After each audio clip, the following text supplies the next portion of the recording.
Sturgeon waffling on endlessly about India. F2 Rees-Mogg doubles down on SNP dig.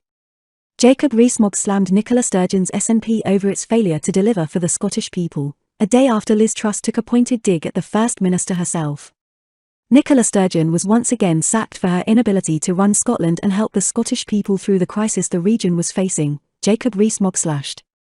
Brexit Chances Minister says Scotland's First Minister should tackle the crises that hurt Scots instead of focusing efforts on getting a second Scottish independence referendum.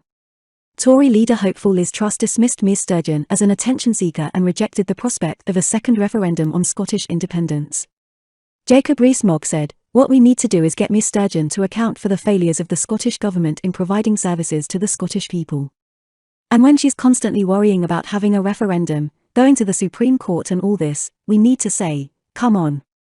You are doing this because you are failing to give back to the Scottish people. And the UK government will also have to provide for the people of Scotland." Stressed about the fact that Boris Johnson's government would not be able to discuss it with the SNP if it kept India F2 aside, Mr Rees-Mogg said, "We have to deal with arguments for the UK. How did Scotland get through the pandemic? It got through the pandemic thanks to the support from the whole of the UK."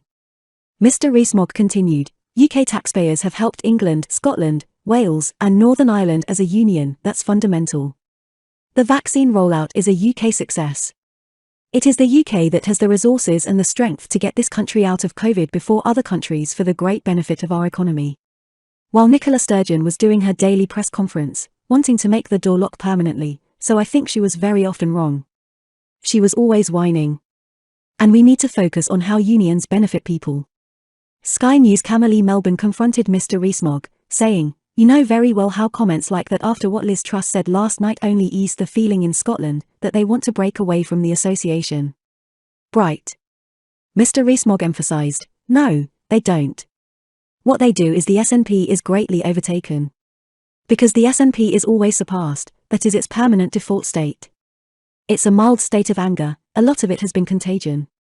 What we need to do is make arguments about why the UK has been successful with the Scottish people. And how the UK as a whole has helped Scots when the Scottish Government has repeatedly failed to maintain public services." Opposition and Westminster leaders have accused Nicola Sturgeon of turning a blind eye to Scots' most pressing issues in the interests of a second independence referendum.